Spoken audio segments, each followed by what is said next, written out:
What's going on? What's going on? About to sit here and dive into this Charlie Hodge interview. Um, I fuck with Charlie Hodge. I like his energy. I believe he was a good friend. So I'm about to check this out, see what he got to say, see what's going on in this whole presentation right here. Drop me a comment. Let me know what you think. Let's get it. I always knew I was supposed to do something special in my life, and it would have to do with entertainment, probably music. But what could a little kid from Decatur, Alabama possibly do that would matter to the world? One night, backstage in Memphis, I would find out. Elvis walked over to me, and my life was changed forever. I'm Larry D. here in the Great Smoky Mountains. With me, a legend in his own time, Charlie Hodge. Charlie, you spent over 17 years of your life with one of the true legends of the 20th century. At all of Elvis's homes, there was always one bedroom. It was Charlie's bedroom. You performed with him on stage. You were in many of his movies. You were his vocal coach at one time and one of the best friends of his entire lifetime. You wrote a book, Me and Elvis, which today is a bestseller. And now this video. There's been a lot of things said about Elvis all these years, and a good bit of that is made up by the press. Elvis fans all over the world have followed his life and death. And for a long time, I felt the real story should be told from someone who was there, you know, by his side. And I especially wanted Lucy Marie to know the truth about her dad. I wanted to share some of the pictures and home movies most people have never seen before. Some clips of the fun times we had, the Army, the music, the shows, personal family times, you know, the Elvis I knew. First of all, people should know that Elvis was a very intelligent man. He knew where he was going, and he knew how much he had to learn. He even realized after a time how big he was around the world. And he always had a plan and was in control. The staff had a logo we used on our jackets and everything, TTB. That meant taking care of business. That's what we did. That's what we wanted to do for Elvis. The entourage Elvis kept around him was made up of family members and friends. And I began to realize how important family was to Elvis when we were in the Army. I was singing with the Foggy River Boys in 1958 when I was drafted. And a stranger. After that first meeting backstage in Memphis, I would see Elvis again at Fort Hood. We both arrived for basic training about the same time. He remembered me, and we saw each other from time to time. Elvis's mother was very ill that summer, so the Army gave him some time to go home and see her. She died suddenly while he was there, and when Elvis got back, he was numb with grief. And before we knew it, we were on a troop train headed for the port to ship out. We became friends on this trip. It was about this time, I guess, that I started a role that I played the rest of my time with Elvis over the years.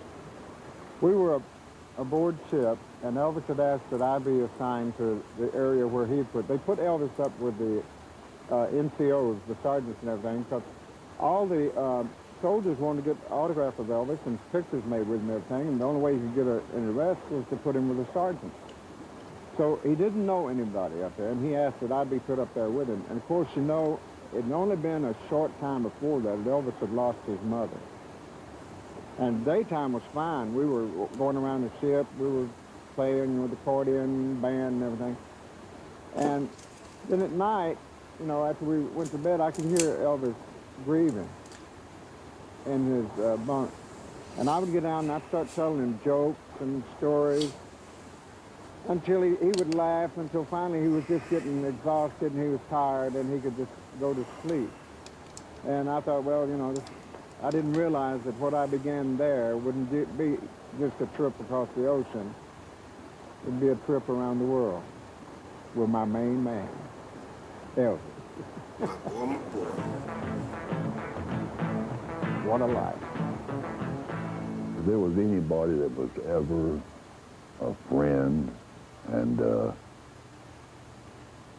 Elvis Presley, it was Charlie Hodge. I was fit down my shoes in barracks one day, and somebody came over from the first sergeant's office and said I had a phone call. Went over there and Lamar asked me, could I get a 15-day leave? Elvis wanted to go to Paris for 15 days. So I got permission, man, and got in touch with Elvis. We went 3 days in Munich, Germany, and then 10 days in Paris. So we got there, man, and the first thing we got there, we were exhausted. It's early in the morning, and we're up on a hill overlooking Paris. These people wanted to see the sunrise in Paris, and we were dying to go to sleep. So we started doing like all the tours. We were catching the show at the Lido de Paris, the Moulin Rouge. We tried to be like regular tourists and walk up down the Champs-Élysées, but they said, Elvis, you can walk around in Paris because they don't do stars like they do stars any place else. They leave you alone. And we said, good. We went for a walk on the Champs-Élysées, and you'd have thought France de Gaulle had come, Charles de Gaulle had come there, whatever his name was.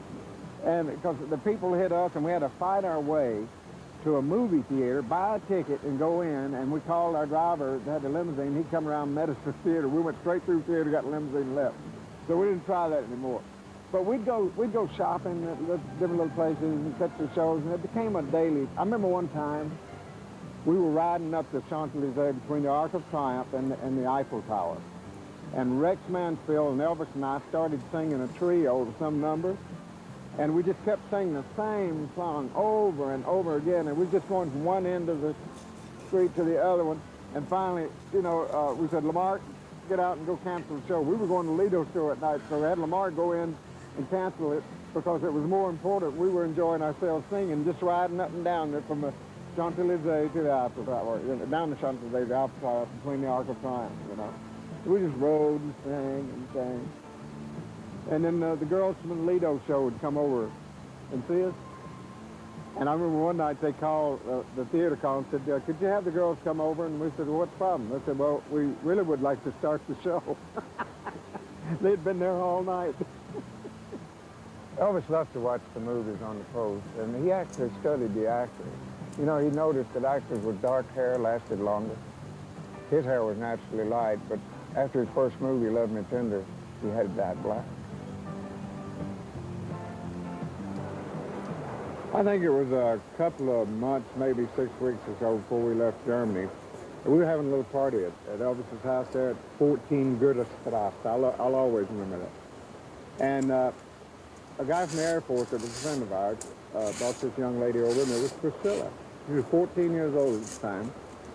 And Elvis, I think, was just dumbfounded. I mean, he didn't hardly speak to anyone else the whole evening. He was just talking to her. And when she left that evening, he called me over and he said, Charlie, did you see the structure of her face? It's almost like everything I've ever looked for in a woman. So I think he decided that night that Priscilla was going to be his wife. It was a pretty good plan because it worked out. Elvis was getting ready to record his first album after getting back, and he asked me to go along to Nashville. When I asked him what I would do while he was busy recording, he said, well, we could sing All We'll Be Home Again like we did on the ship. That'll be the first full duet I've ever put on an album. We had harmonized our way through the Army. We were on our way to Nashville and to another step in our relationship as musicians. From that time, for well over a decade, life was a series of phenomenal events. Elvis interrupted the recording session to go to Miami to appear live with Frank Sinatra. He'd been out of the Army only about a month. After Nashville, we would embark on an incredible journey to California by train to do a movie. Colonel Parker, Elvis's manager, had reserved 2 railroad cars for Elvis and all the guys. One was a sleeping car and the other was a private dining car. If you can picture this scene, all along the tracks, at every little train station and crossroads, people stood to see and wave as Elvis and the train went by. Even though the train didn't stop there, they knew Elvis was on that train, much like the political campaigns years ago. Elvis was very quiet whenever he looked out. As I look back over my life, I don't think anything that happened to me was by chance. From 1961, I guess it was, to 1966, I used to get tired of sitting around the studio when they was doing movies because you go there, you get there at 8 o'clock in the morning, you don't do anything till 5 o'clock in the afternoon, then you go home and take a break. But, so I talked to Elvis about me going out and working some nightclubs with Jimmy Wakely. And because I'd known Wakely on the old Ozark Jubilee and I'd sung some with him. And so Elvis said, all right. And so I would go out and work these tours in Las Vegas, Lake Tahoe, and Reno with Wakely, and then come back in and do like the soundtrack for a movie thing with Elvis, and then we'd go somewhere else with Wakely. I remember one time we came in, and I walked in through the gate, and I said, and Elvis and them were loading up the bus. I said, have a heart, I just got off the road. And Elvis said, shut up, load your stuff, and let's go. So we loaded up, and Elvis had just gotten this 1963 Dodge Mobile home. And we always followed it behind with a station wagon full of a trailer with all our clothes in it, so it wouldn't be so much stuff in the bus. So kind of tell me, what was it really like to travel on the road with Elvis? I know we'd drive sometimes, and we'd stop and we'd spend the day in a hotel because we'd drive all night long. And then get up that night, and sometimes Elvis would drive 100 miles and say, let's check back in another hotel. I don't feel like that. And we'd stop on the side of the road, and we'd throw footballs, and we'd do everything. But what Elvis was, he was really anxious, really, to get back home. That's one of the reasons he got the bus, so he could have everybody together and we could all go home together. I remember one time we was coming through Arkansas, and we was listening to George Klein on WHPQ radio. And he played a song by Tom Jones called "The Green, Green Grass of Home." And that's the first time we had heard that. We had been out in Hollywood, I think, for 3 movies in a row, so we hadn't been home in probably 9 months, you know. And we listened to that, and every one of us started tearing up a little bit. And so Elvis pulled over to the next phone booth. He said, Joe, call George and tell him to play that song again. So Joe called George. He played it again. Elvis stopped at the next phone booth to call him and tell him to play it again. And this went all the way from over there in West Memphis, Arkansas, well, the other side of West Memphis, actually, so all the way through Memphis. So we got home. He was calling. Every time we'd run in the phone booth, call George and tell him to play that song again. And George would announce on the radio, he'd say, the king and those boys are on the way in, boys and girls, you know, and boom, boom, boom, tell about it. So he was giving them a running description of us coming in and listening to Tom Jones. And then Tom Jones later became a very close friend with us. Very close friend. We were down in the den. I think we were playing records and listening to new demos for an album Elvis was going to do. And Charlie came in. I didn't realize he was, you know, so short. And I was glad to see him because that made me, I used to be the shortest guy in the group, and along comes Charlie. Now he's the shortest guy. So I was very glad to see Charlie Hodge, but Elvis said, George, this is Charlie Hodge. I met him in the Army. He used to be the Fort River Boys. I said, yeah, I remember you. Used to come out with that coat case, and we all laughed. And Charlie said he'd heard Elvis talk about me quite a bit. So you're the disc jockey from Memphis, a good friend of Elvis? I said, yeah. And Charlie and I kind of hit it off pretty good. Elvis always would dress for all occasions and everything. We had, like driving across country, we had jumpsuits with our name on it. He had a great time with the truckers, didn't he? Elvis drive the bus going across, and these truckers would recognize him. Going across, and they'd blow them big air horns, and Elvis would blow his horn, man. And then he'd like racing them across country. Of course, it wasn't a race, but he had fun. He was playing with the truckers, you know. He had his own truck, customized, naturally. But he dressed special always. Elvis was proud of who he was, and never wore a disguise that I know of at all. And he would always dress the way Elvis was supposed to look. So he was dressing for the fans every day. A lot of pride. Yeah, a lot of pride in what he had done, what he had accomplished, and who he was. And Elvis could dress, nobody else would look that good in those clothes, but he would look fantastic, you know. You know, it's funny, when we'd leave Los Angeles going to Hollywood, or coming to Memphis, and we'd leave and nobody'd know what time we left.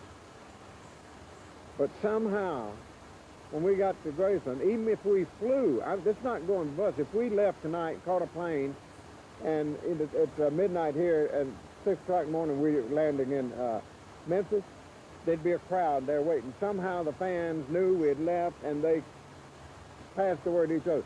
The same thing, we'd go to L.A., there'd be nobody around the house in L.A., we'd leave late at night on a plane, go to L.A., get to the house, crowd of people standing out there when we got there. They kept in touch with, they had their own underground.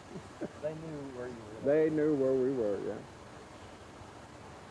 when we'd get into a town, we'd be on tour, and we'd get off the plane. Sometimes they'd have like 2 or 3 Cadillac limousines there, and Elvis was getting one, and Dr. Nicopoulos and myself were getting another one, and somebody else another one. Then we always had the bus for everybody else. And if there were any fans outside the airfield there when we went out, they didn't know which one to follow. Because Elvis could be in the front one, he could be in the middle one, he could be in the back one. Unless you could really get a good look at them. And the way those cars were moving, because the police were always the greatest anywhere we went. They gave us a police escort. So when we left the place, we was already doing 30 or 40 miles an hour when we hit the highway, you know. But Elvis, we did that ever so often. You know, Elvis would be in one car, I'd be in another car with Dr. Nicopoulos, and then you couldn't tell. It might not be anybody in those cars. Elvis might have been on the bus also with the rest of the guys. In fact, I remember one time when we were playing here in Tennessee, and we had a limousine to take us to the concert, and there were so many people outside the motel, we thought they was going to turn over the car, and from then on to the next 2 nights we did concerts, we rode in the bus because we figured they couldn't turn that over. The fans would get excited. Oh, sure. Oh, yeah. Now, tell me about the secret mission you had in regards to Elvis's wedding. When Elvis decided to get married, it was like mission impossible, man. Very few people knew what was going on, you know. Joe Esposito knew, and I knew, and the Colonel, of course, knew, because Colonel set it all up. And all the guys thought I was driving Colonel down to Palm Springs, because that was one of my normal jobs, drive him to Palm Springs, go down Monday morning, pick him up, and drive him back. But what we were doing during this whole period of time is we was heading, like, going to Palm Springs, but see, just before you get to Palm Springs, you turn left and go to Vegas. So we were going to Vegas, and the Colonel was setting up Elvis's wedding. And we couldn't even talk to each other about it. Everything had to be kept, each person doing what they're doing. Nobody else knows what the other person's doing. And so this went on until time for Elvis to get married. And then we left the house in the car, drove to the Beverly Wilshire Hotel, drove downstairs, went up and stayed in one of the rooms for 2 hours. Then after we got early in the morning, you could see any cars for it. We went down and got the cars and drove the rest of the way to Palm Springs. Then got up the next morning, everybody loaded in planes and went to Las Vegas. Well, there's all the news media down there ready to grab it, you know, and get pictures of Elvis's wedding. Then all of a sudden, we're in Las Vegas. And the media, Colonel kept it so it wasn't like a circus. And Elvis and Priscilla got married, and then they came to the wedding breakfast. And that's where the media got to see them for the first time, and they were now man and wife. But the Colonel handled that so there would be no circus. His marriage could have some elegance about it, you know, some privacy. And it was just beautiful. Charlie, tell me, after Elvis and Priscilla got married, the close-knit family you all were, how did your own personal lives change, whether at Graceland or in California, wherever? I think my favorite time of living with Elvis, where it was more like a family, was when Elvis and Priscilla got married. Priscilla took over the running of the household, you know, and planning the meals and everything. And we ate dinner every evening in the dining room, like at Graceland and also at the house in L.A. And Priscilla would sit at a certain place, Patsy and Gigi at another place, and me at another place. And we'd have a meal every evening. It was like a family. And all the guys used to come there, Priscilla told them, I remember, said, oh, you guys are welcome to eat what we're having for dinner. But you eat what we have. You don't come in here and place an order like it's a short order cook.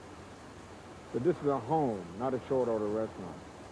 And she began to plan, and it felt like a home. You know, it was just, there was always one room that was Charlie's room. And she just fixed this and up with my favorite colors and everything, you know. And we'd have dinner there in the evenings, and Joe and Joni would come up and join us, you know, Joe Esposito and his wife, Joni. Sometimes Colonel Parker and Tom Diskin, his aide, would come up and have dinner with us, and it was like a family, you know, and it felt good. I missed it when their marriage was over. I really missed it. Yeah, Charlie lived at Graceland, and I think that really was good for Elvis because Elvis, truth be known, Elvis really liked to have as many guys as he possibly could live at Graceland. It's funny, when I first moved into Graceland, my room was upstairs, you know? And then Elvis decided he needed a bigger closet. So I moved downstairs, and they knocked the wall out and took my bedroom and made a closet out of it. And it was a regular-sized bedroom. It's just he needed that bigger closet. Then I moved downstairs into a room next to where the 3 TVs are in the wall, and I lived down there for years. And then the last couple of years that Elvis was alive, I lived in a garage apartment. And it's kind of like I had my own living room out there and my own huge bedroom. And I could bring my friends in to visit with me without taking them inside Graceland. But Graceland is just the greatest memories in the world, man. That's where we played, we planned things, got ready to go to Hollywood, came back from Hollywood. There's so many memories there. You were in many of Elvis's movies, and I remember a part you played in the movie Charo. We were on location in Arizona, and Elvis was, he was looking forward to doing a Western, you know, to where he was, in the picture, he's like a gunslinger, a Charo. And then we got there and the script started changing because, well, Elvis said it was about the time that they started talking about all the violence on television and in movies and everything. So Elvis, he said, well, the gunfights are turning into dirty looks, you know, and he went over to Charles Marcus Warren, who wrote the script for that movie and was the director. And he said, what's wrong, Mr. Warren? And he said, Elvis said, they called me 3 weeks ago and said, we're doing an Elvis Western. They didn't say we're doing an Elvis movie, and it's a Western. We're doing an Elvis Western. And said, and I had to write this thing in 3 weeks. And he looked at Mr. Warren, he said, Mr. Warren, let's do our job, take the money, and run. I was walking around on the set of Clambake one day, and we'd been having a water battle. You know, we had water guns, and then that wasn't enough. We'd get a glass of water, and sometimes take shaving cream, put a head on it, you know, to have our water battles. And then it got into buckets of water. And I was standing around the edge of Elvis's trailer waiting for him to come out, and one of the guys had climbed all the way to the top of that studio, one of those catwalks, and a bucket of water hit me right in the head, you know. And I looked up, and the second bucket got me right in the face. You know, my shirt was just drenched. So I went over to the wardrobe and got me a dry shirt, and then I went over and put it in one of those big blowers they have on the set to keep the air circulating. I hung it up in front of it, you know, to dry. And about every 20 minutes or so, I'd go back over and feel it, and it's still raining wet, you know. And I'm telling you, this went on all day. Every 20 minutes or so, we went out, we broke for lunch. It was gone an hour. I come back and it was still wet. So one time, I went around there and felt it was still wet, and so I walked around the edge of the trailer, and I turned and sneaked back and looked around, and Elvis had a fire extinguisher and was getting it all wet again. He'd been doing that all day long. We was doing a picture of Trouble with Girls. It was one of those pictures where we were having water battles, you know, and firecrackers would light around each other, and just, you know, just things to do when they weren't shooting. And it was getting towards the end of the picture, and the last scene they shot was a scene where Elvis was lying on a circular thing that went around like that. It was all black, and he was in pajamas, so they could show that scene where he's floating through the air and so forth. So that was the last scene, and Elvis kept feeling something was up. He said, Charlie, said they're up to something. They're going to do something. Said, you and Joe find out what it was. Well, somehow I got sent to the colonel's office, and Joe got sent somewhere else, and we never did find out what they had planned. And what they did, as soon as the director yelled, cut, and then the assistant director says, that's a wrap. That means that's all the shooting, it's over with. Richard Davis and I think Jerry Schilling, all these guys had pies that they had gone and bought. And Elvis raised up, and by the time he raised up, he caught pies coming in every direction. He was picking up just meringue pie and throwing it back at them like that, you know. And just got pie all over. Well, he went and cleaned up. He said, find out where they are. And Debbie Reynolds, Bill Reynolds' brother, was Elvis's makeup. man. That was Debbie Reynolds' brother. And he was over at this little bar, kind of catty-cornering from the movie studio, with his friends laughing, having a beer. "Oh, we got Elvis, man. He's been shooting those firecrackers. We got him this time." Well, Elvis sent us guys to the grocery store, and we went and bought whipped cream. We must have had 20 cans of whipped cream. So we went over to... Mm, mm, mm. Finally, it's good to see somebody or hear somebody see and get a feel that somebody wasn't there just for the ride. You know, it really feels sincere, and I always got this feel from Charlie Hodge, though. You know, but we not done. This is part one. Part two coming up, and we'll talk some more. But drop me a comment. Let me know what you think so far.